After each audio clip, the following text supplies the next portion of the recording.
colleagues and respected PLU members, आज awareness program पुणी सब वर्ष भाया ये वर्ष भी SC/ST Prevention Atrocity Act 1989 तो आज आम पालन कर लक्ष्य हूँ जे SC/ST Prevention Act का कौन कहीं प्रिवेंट प्रिवेंट कले कौन हम ये बाबद में आपको सभी ध्यान देवी जे SC/ST जो कास्ट वैषम्यता अच्छी आज भी सोसाइटी रे general caste OBC caste SC/BC caste सेमितिया SC/ST प्रिवेंशन मध्य भी करा जो आमर जीवन शैली रे सब बेले आम अनुमान करिचु जे SC/ST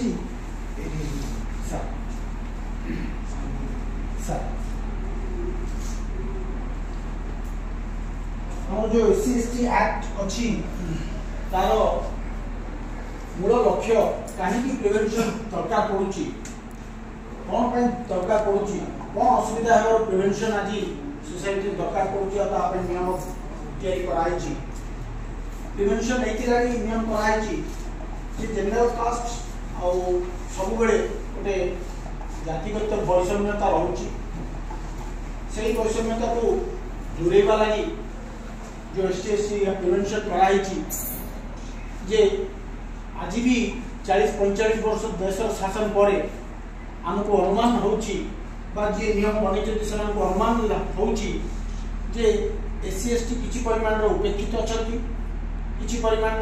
शिक्षित होना कि शिक्षागत योग्यता पाइबापी से हकदार थे भी से आगे को आसीपारी ना तेणु मेन स्ट्रीम को आने को हेले आमर किसी परिमाण पेमेंट करने पड़ो किसी परिमाण साहस सहानुभूति देवा पड़ो से साहस और सहानुभूति को देवा हेले आमर गोटे नियम बनया पड़ो से नियम नियम जो समस्ते से नियम समान आउ प्रिवेंशन दरकार हो तेणु ये प्रिवेंशन एक्ट बनाई 1989 आउ नियम बनवार मूल लक्ष्य हूँ जे मेन स्ट्रीम को आसिले से कांध को कांध मिसेक आम सागे चली पारे आउ कि जो पाखे कम अनुमान करा शिक्षागत हो शारीरिक हो मानसिक स्तर में प्रत्येक स्तर में से उपेक्षित अच्छा नियम जी बनाऊँ से लगी उपेक्षा न रहा आमको सब प्रवर्ताऊँ आमको सब कहुच्छी जे same caste same trade same दरमा सेम बैंक तेणु समस्ते जेहेतु आम नियम आखिरे समस्ते जेहेतु सामान तेणु से समानतार अधिकार से पाई ना आज की 40-45 वर्ष देश शासन है भी आम इंडिपेंडेंट है सारा भी से कौन परिमाण से जिनस किसी परिमाण वंचित अच्छा तेणु से समानता आने को हेले आमको ये प्रिवेंशन एक्ट प्रचलन कराई प्रचलन में आम समस्ते सामान रहा आउ जहाँ भी एक्ट बनाई से एक्ट भारी स्ट्रिंजेंट एक्ट कराई नियम को बड़ी कड़ाकड़ी भाव में नियम तैयारी कौन सी जगार जदि SC/ST एक्ट SC/ST महिला हो SC/ST पुरुष हो कौन सी जगह निजे को कम मन कर जनरल समाज जदि से कौन प्रकार निर्यातना दौरान कि राइट्स को कटेल होची अधिकार को अवहेला होची प्रति जदि किसी अवहेला होची ताहले नियम रे हमर प्रावधान अछि SC/ST एक्ट रे आपण सेटा FIR करि पारिबे आउ से FIR को जने DSP रैंक रो जने DM रैंक रो जने डिस्ट्रिक्ट मजिस्ट्रेट सेटा को इंक्वायरी करिवे आउ इंक्वायरी करके तांका नारे विधिवत कार्यानुष्ठान हो से कार्यानुष्ठान भी भारी स्ट्रिंजेंट करा है कौन से SC/ST लोकों को महिला को जदि कौन प्रकार निर्यातना कि कौन प्रकार माने प्रकार जदि से उपेक्षित मन कर केस जदि से आप्लाय कर आम ये सब जिन वंचित हलु कि आम शारीरिक निर्यातना दिहला कि कौन प्रकार जब आम राइट्स को कर्टेल कराला से गोटे एफआईआर करेंगे एफआईआर एनी टाइम करेंगे सब करेंगे सी जन डीएसपी रैंक ऑफिसर ताको एनक्वायरी करेंगे आउ से एनक्वायरी बल जहाँ ना केस हम सी जमीन पाइबा भी आउ सी डायरेक्ट जाकि कोर्ट में जमीन पाई सी जमीन पाइला बेलू पुणी से महिला को आउ थे नोटिस कराब कि से लोक को आउ थे नोटिस कराब कि भाई ये लोक जमीन में जावाक चाहूँगी सब शर्त पालन करने को चाहूँगी आमती कम कर कहूँ किंतु आपंकर बिना नॉलेज आम जमीन दे पारूँ तेणु आपको नोटिस कराब आ नोटिस आपन को डाकिबे को आपन को न्यायालय डाकिबे जे एई लोक को जो आपन ना आपन जहाँ ना अभियोग करिसेंती से लोक अरेस्ट होकर आसी से लोक जमीन रे जीवाक चाहूँगी तेणु आप कौन कहते आपन से निजर कंप्लेंट को आउ थे रखिपारे आउ सब प्रावधान परिवार मेन लक्ष्य होची जे आपन राइट्स आउ आपन जो सम्मान एवं भी जनरल लोक सामने हानि न हो कि निजक तले मन करूँ निजक समानता रखा ये आईन प्रचलन कराई जहाँ भी हो आज आप बहुत परिमाण एकत्रित होती एस सी एक्ट विषय मुझे सम्यक धारणा देली सब आम चेष्टा करवा जे आम भर समानता आने को देश में बहुत वर्ष है इंडिपेंडेंस है किंतु ये जिनस मार्क कर लॉ मेकर्स मैंने प्रिवेंशन एक्ट ए पर्यंत भी प्रचलन अच्छी आउ चाहूँगी एमती जदि आम भर मानने परिश्रमता रमर जो गाड़ी चली आम जो कन्स्टिट्यूशन चली आम जो देश चली किसी परिमाण में पछे तेणु आम भर समानता जदि ठीक से एस टी एक्ट को यदि आम ठीक भाव में पालन करवा प्रिवेंट करवा से मेन स्ट्रीम में आसी आम संगे कांद को कांद मिली चली देशर उन्नति से निहाती आम साहाय्य धन्यवाद।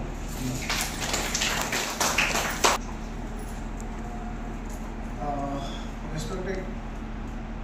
Chitra Babu, Mishra Babu, Nag Babu, Ala Babu, এখানে উপস্থিত সমস্ত বৈমানে ভাইমানে সমস্ত নমস্কার। আজি আপনার একটু উপস্থিত হয়েছেন কোণ আমার প্রোগ্রাম সে বিষয়ে লেখা আছে জানিছেন অনেক প্রোগ্রাম মানে SC and ST prevention of atrocity এই প্রথম ওয়ার্ডটি বুঝতু প্রিভেনশন অফ আট্রোসিটি আট্রোসিটি কহিলে কোণ বোঝায় আট্রোসিটি খাটি ওড়িয়া কলে নিষ্ঠুরতা মানে কোনসি নিষ্ঠুর ব্যবহার করা। আচ্ছা নিষ্ঠুর ব্যবহারটা কোন টাইপের ব্যবহারটাকে আমি নিষ্ঠুর বলে করা সেটা হলে বিশ্লেষণ করা যাইছি আমার আক্ট সেকশন 3 গোটে আক্ট আছে যোথিরে কি বহু প্রকার কার্য জনে এসসি এসটি বিরুদ্ধে জনে নন এসসি এসটি পার্সন করলে সেটা আট্রোসিটি বলে ধরা যায় বুঝিপারলে তার মানে জনে এসসি এসটি আউ জনে এসসি এসটি যদি কিছু কলা ব্যবহার তো সেটা আট্রোসিটি আক্টে যাব না জনে এসসি এসটি পার্সন কু আউ জনে নন এসসি এসটি পার্সন মানে সে এসসি এসটি হেই নথিব জেনারেল কাস্ট হো ওবিসি হো কি হো যদি এই টাইপর কার্য গুড়াক তা বিরুদ্ধে কিছু করা ইন্টেনশনালি সেইটা আমরা আট্রোসিটি আক্টে যাব। প্রথমে আমি আক্ট উপর যা পূর্বর আমার সংবিধান কোণ কହୁଛି সে বিষয়ে শুণ সংবিধান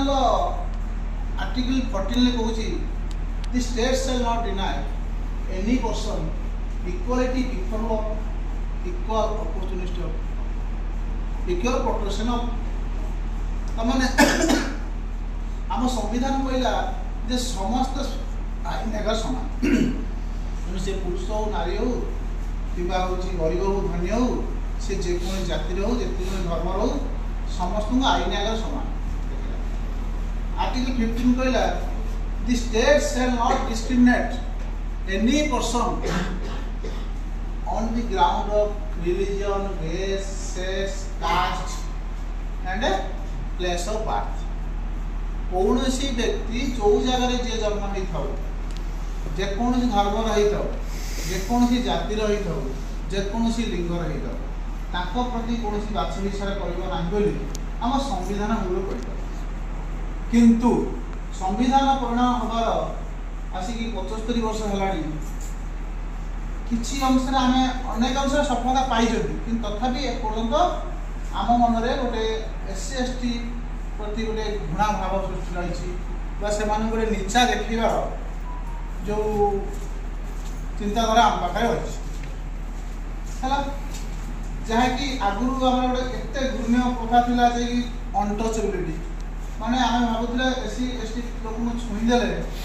आम पाप हम से पूजार अधिकार दिया ना पब्लिक वेलर यूज करने दि जाऊना कौन धर्म पीठ को जावाई परमिशन नाला एम बहुत प्रकार माने निर्यातित होते जहाँकि आम मान गोटे अंधविश्वास था जे SC ST माने कौन प्रकार आम प्रति आम भाई नुहति सामान नुहति जार माने एभली अंधविश्वास कुसंस्कार दूर करने आम ये आईन की खनन हो आईन कौ काम कही आट्रोसिटी कौटा ना सपोज गोटे SC ST लोक को नन SC ST लोकटे इज एडिएबल माने अखाद्य जिनस पाटे भर्ती कर दिया जबरदस्ती को दिगला सेटा भी आट्रोसिटी किसी से इंटेंशनली घर प्रिमाइसेस को अलिया आवर्जना सब फिंगा सेटा भी आट्रोसिटी जीव एमती आमर आगु जब गाँ मानक गोटे किसी गोटे भूल भाल कले पंचायत डाकी कौन जोता पोता माला बुले पिंधे बुलाती सी भी हूँ गोटे आट्रोसिटी जीव है अच्छा ता जमी जबरदस्ती हड़प कर नवा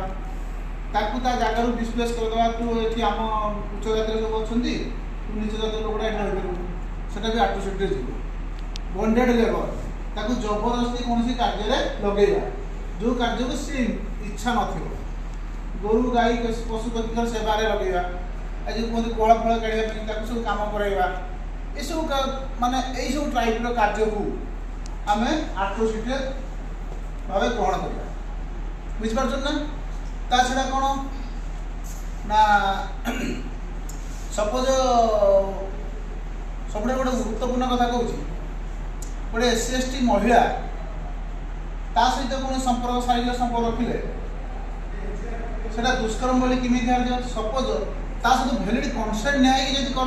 दुष्कर्म हेनी किंतु सपोज सी किसी माने भय हो कि कौन पाई से तुमको रेजिस्ट कला ना तुम सहित संपर्क रखिल जनरल पर्सन तो सेटा रेप केस धरा दुष्कर्म धरा माने से रेजिस्ट कलानी माने प्रतिरोध कलानी बोलिकी ता मान नुहे से कनसेंट हो कनसेंट माने से भैलिड कनसेंट देइथिबो दरकार पले रिटर्न ता तो आनिया पड़ियो जे हां मु तो से संपर्क रखियो चाहू जे विवाह करियो किंतु विवाह प्रतिशुद्ध देइ ता से शारीरिक संपर्क रखले से रेजिस्ट कलानी जेहेतु मो विवाह बोले आगला सब्सिक्वेंटली तुम ताको बाहर करनी सेटा रेप दे एटा होची प्रोविजन आउ अनेक एही सब काम जोटा कि against our morality all works which are against our morality shall be considered as atrocity against SC and ST आ एथिबाई कोन अछि मिनिमम 6 मास जेल दंड मैक्सिमम 5 वर्ष बंद अछि आ जदि आमे का माने गोटे फॉल्स साक्षी देई गोटे SC ST लोक को जेल देले कि तार फाइल डेथ हे गला तापर प्रमाण हला जे आमे मिछ साक्षी देई ताकू फसई तेना आमको भी से डेथ पनिशमेंट मिले जी कर बुझिपारे तेणु ये सब SC ST मान विरुद्ध अच्छी आउ गोटे इंटेंशनली आम गोटे इनसल्ट वर्ड यूज करवा जाति की नहीं आक्षेप करवा तू अमके जाति तू से अमके तू छुना मत ये से दूरी एगुड़ा भी आट्रोसिटी बुझिपारे कि नहीं तेणु कौन आम जाति की नहीं आक्षेप करवा ही ता जाति की नहीं ताको अपमानित कला बेले किंतु तामाने आम ता टाइटल जेना जेना कहीदेले सेटा आक्षेप नुहे ताको आम कहे तू पानटा तू मुंडाटा तू आदिवासी एमती कहले एटा भी आट्रोसिटी जीव बुझिपारे से पनिशमेंट व्यवस्था करा जायछि तापर ये लॉटा संपूर्ण स्पेशल डाक पई हेछि आ वेरी स्ट्रिंजेंट लॉ आपण मिश्र कहउथिले जे होची ए लॉ रे अन्य माना अन्य केस रे जतले अरेस्ट हुए एक्यूज ताको बेल सो गोटे कोर्ट दबा कि नहीं चिंता करे किंतु ये केस रे अरेस्ट होले से जे एग्रीड पर्सन जे विक्टिम ताको डका जाय जे तू वर्तमान ये बेल पई चाहूची से कहूची कंप्रोमाइज कर दबो तो गोटे कंप्रोमाइज हला परे जाई এটা ଯାଇକି ମିଶ୍ର ବାବୁ କହୁଥିଲେ ଆପଣ ଶୁଣିଛନ୍ତି। ଆଉ ଗୋଟେ ଏହାର ପ୍ରୋଭିଜନ ଅଛି ଆମର CRPC ଗୋଟେ ଅଛି ଲ ସେଥିରେ 438 ଗୋଟେ ଅଛି ଆଣ୍ଟିସିପେଟେଡ ବେଲ୍। ତାମାନେ ଗୋଟେ କାହାନାର କେସ୍ ହେଇଛି ସିଏ ଚାହୁଁଛି ଯେ ମୁଁ ଜେଲ୍ ଯିବାକୁ ଚାହୁଁନି ମୋର ମିଛ କେସ୍ ହେଇଛି ତେଣୁ ସିଏ ଆଗତୁରା ଯାଇକି ବେଲ୍ଟେ ନେଇକି ଆସେ କୋର୍ଟ ସେସନ୍ କୋର୍ଟ କିମ୍ବା ହାଇକୋର୍ଟ ଯେ ଆଜ୍ଞା ମୋର ଗୋଟେ ଫଲ୍ସ କେସ୍ ହେଇଛି ମୁଁ କେସ୍ ସମୟରେ ସବୁବେଳେ କୋଅପରେଟ୍ କରିବି କୋର୍ଟକୁ କିନ୍ତୁ ମୁଁ ଜେଲ୍ ଯିବାକୁ ଚାହୁଁନାହିଁ ବର୍ତ୍ତମାନ। ଯଦି ଫାଇନାଲି ମୋର ରେଜଲ୍ଟ ବାହାରିଲା ଯେ ମୁଁ ଦୋଷୀ ବୋଲି ସେତେବେଳେ ମୁଁ ଜେଲ୍ ଯିବାକୁ ପସନ୍ଦ କିନ୍ତୁ ବର୍ତ୍ତମାନ ମୁଁ ଯିବି ନାହିଁ। ସେଥିରେ କନସିଡର କରାଯାଏ ତା ନେଚର ଗ୍ରାଭିଟି ଅଫେନ୍ସ ଦେଖିକି କୋର୍ଟ ତାକୁ ଆଣ୍ଟିସିପେଟେଡ୍ ବେଲ୍ଟେ ଦିଆଯାଏ। ଯଦି ବି ପୋଲିସ ଆସିଲା ଆରେଷ୍ଟ କରିବା ପାଇଁ ସେ ବେଲ୍ ଅର୍ଡରଟା ଦେଖିଲା ପରେ ତାକୁ ଆରେଷ୍ଟ ନ କରି ନୋଟିସ୍ ଦେଇକି ଛାଡ଼ିଦେଲେ ତାପରେ ତା ନାଁ କେସ୍। କିନ୍ତୁ ଏଇ କେସ୍ରେ ବା ଏଇ ଆଟ୍ରୋସିଟି ଆକ୍ଟରେ ଯଦି କୌଣସି पर्सन नारे केस है ताकू आंटीसिपेटरी बेल केबे मिलबो ना ता माने से जीवा जेल जीवाटा मस्ट बुझियला। नेक्स्ट थिंग्स होजी हमर एक्ट रे जे प्रोविजन अछि हमर जे जेटा बेनिफिशियरी प्रोविजन सब अछि वेलफेयर स्टेट हमर गोटे पीओ एक्ट अछि प्रोफेशनल ऑफेंडर एक्ट जोते गोटे प्रथम अपराध करछि गोटे लोक आ छुटिया अपराध करछि ता अपराध प्रमाण द्वारा ताकू आमे कोन करू केस सल्ला पर ताकू जेल न पठे गोटे वार्निंग दि जाए सुधुरी जा भविष्य एमती किसी कम करूँ ना बोले ते बेसी दंड दि जाए वार्निंग दिखाई छाड़ी दिया जाए कहीं छाड़ी दिया जाए ना जदि फास्ट अफेन्स गोटे छोटिया कर जेल पड़िया सी भविष्य दरकार पे बड़ अफेन्स कर मनटा गोटे रिभेंसफुल माइंड हो मुझे कम करी मत तो जेल पठेदेले मुझे जेल रही एमती से जो भावनाटा आसो से गोटे हिनियस क्राइम करने चेष्टा कर गोटे आंटी सोशियल हो मेंटाली गोटे से इम्बालांस हो कि मुझे चापड़े मारती मत 6 मास जेल होगा कि मुझे गोटे छड़ा कहीदी बोली से मत 3 मास जेल होगा ताले मैंने निजु गोटे से इनफेरियर फिल कर सोसाइटी तार समान ट्रिटेड है से आम तक कौन करूँ तो वार्निंग दे फास्ट अफेंडर को छाड़ी दिया आम तक जेल पठाऊना जे कि तू एमती भविष्य करूँ जदि करूँ तो 2 गुण दंड दिया जहाँकि मानने सुधुरियार गोटे सुजोग दि जाए किंतु यही एक्ट जी पनिशमेंट पाइबो ताकू कोनोसी मत सेमती छोड़ा जाए ताकू प्रोफेशनल ऑफेंडर एक्ट ता पे एप्लीकेबल नु बुझी पाले। तेणु ए एक्ट केते स्ट्रिंजेंट एक्ट जानले प्रथमे एंटीसिपेटरी बेल बा मिलिबो नाही किंबा 360 रे पीओ एक्ट ताकू रिलीज करा दिबो नाही जे करितबा दोष किंतु जदि जने एससी आ जने एससी कहला जड़े एसटी आउ जन एसटी भितर कथबार्ता एमती खराब भाषा है कि कौन से आप्लिकेबल हो क्या उभय गोटे जातिर रही जदि नॉन एसटी पर्सन व्यवहार कले से क्षेत्र में यहाँ ही आप्लिकेबल हम आउ से लटा पूरा स्ट्रिक्टली ता छड़ा यही एससी एसटी एक्ट रे ऑफेंस करथिबा लोक मान विचार आम कोर्ट जनरल कोर्ट हुए स्पेशल कोर्ट था कौन था स्पेशल कोर्ट से स्पेशल कोर्ट एससी एसटी केवल से आउटा हूँ डिस्ट्रिक्ट एडिजे माने जज मैंने से ही विचार करनी कहीं स्पीडी ट्रायल केमी हम शीघ्र केमी सर विचार है तेणु सी हूँ विचार कराए स्पेशल कोर्ट रे जिते शीघ्र संभव न्याय दि जाए आउ ताकर जहाँ हेबो माने रिजल्ट जहाँ हुए कंडीशन हो कि एक्विटल हो ता एगेंस्ट अपील डायरेक्ट हाईकोर्ट हो आम कोर्ट रे सब जो विचार हुए मु धर का गोटे कन्विजन करी मो मेटे डिस्ट्रिक्ट जज पाखु जाए सेशन जज पाखु जाए डिस्ट्रिक्ट कोर्ट अपील से केस रे डायरेक्ट हाईकोर्ट हो बुझिपारे तो ए मन रखु ये सब ल होईची केवल आम मानकर माने मन रे जो गोटे खराब चिंताधारा जो सोशल डिस्क्रिमिनेशन टाक मिटिगेशन करने प्रथम कही आम कॉन्सेप्ट आमर प्रियाम्बुल आमर फंडामेंटल राइट्स एगुड़ा सब आमको एनश्योर कर सब पर्सन समान किंतु आम मन गोटे जो माने उच्च नीच चिंताधारा क्यों काल रही आसी दूर करने ये आईन कराई ता छड़ा एटी जब कई एससी एसटी मैंने अच्छा आप आईन विषय सब शुणिले आपण विरुद्ध कौन कले कौन अपमान माने अफेन्स हम जानले किंतु आपण मैंने केबे यार मिसयूटिलाइज करेंगे ना କାହାକୁ ଇଣ୍ଟେନସନାଲି ଫସାଇବାକୁ ଚେଷ୍ଟା କରିବେ ନାହିଁ। ହେଲେ ଆଇନର ଦୁରୁପଯୋଗ ହେବା ସହିତ ଏ ଆଇନ ଯେଉଁ ଉଦ୍ଦେଶ୍ୟ ତିଆରି ହେଇଛି ସେ ଆଇନର କୌଣସି ଫଳପ୍ରଦ ହୋଇପାରିବ ନାହିଁ, ଯେଉଁଟାକି ସୋସିଆଲ ଇନଭାନ୍ସାଲ ବାଲାନ୍ସ ହେବ। ଗୋଟେ ନିରୀହ ଲୋକ ଯଦି ଦଣ୍ଡ ପାଇଲା କାରଣ ଆପଣ କ'ଣ ମୋରାଲିଷ୍ଟ ବିଷ ପାଇବେ କି? ପାଇବେ ନାହିଁ। ସେଥିପାଇଁ ମନେ ରଖନ୍ତୁ ଭଗବାନ ବି ବଡ଼ ଯେଉଁ କୋର୍ଟ ଅଛି ଉପରେ, ଆମ କୋର୍ଟ ଛୋଟିଆ, ତା ଉପରେ ଅଛି ସବୁଠାରୁ ବଡ଼ କୋର୍ଟ। ଆମେ ଏଠି ଖସି ଯାଇପାରିବା, ସେଠି କିନ୍ତୁ ଧରା ପଡ଼ିବ। ବୁଝିହେଲା? ଯାହା ହଉ ଆପଣମାନଙ୍କୁ ଆଉ ସବୁ ଅନେକ କିଛି କହିବାର ଥିଲା, କିନ୍ତୁ ସମୟ ସ୍ୱଳ୍ପତା। ଯେତିକି ଶୁଣିଲେ ଆଟଲିଷ୍ଟ ମନେ ରଖନ୍ତୁ। ଆଉ ମୋର ସମସ୍ତଙ୍କୁ ଅନୁରୋଧ, ଏଭଳି କିଛି ଭୁଲ କରନ୍ତୁ ନାହିଁ SC/ST ମାନଙ୍କ ବିରୁଦ୍ଧରେ, କିମ୍ବା ସମସ୍ତଙ୍କୁ ସମାନ ଦୃଷ୍ଟିରେ ଦେଖନ୍ତୁ। ଆମର ସମ୍ବିଧାନ ପ୍ରଣୟନକର୍ତ୍ତାମାନଙ୍କର ପରିଶ୍ରମ ସାର୍ଥକ କରନ୍ତୁ, ଆଉ ନିଜେ ଜଣେ ଭଲ ନାଗରିକ ହେବା ସହିତ ଅନ୍ୟମାନଙ୍କୁ ଭଲ ନାଗରିକ ହେବାର ସୁଯୋଗ ଦେବେ। ଧନ୍ୟବାଦ।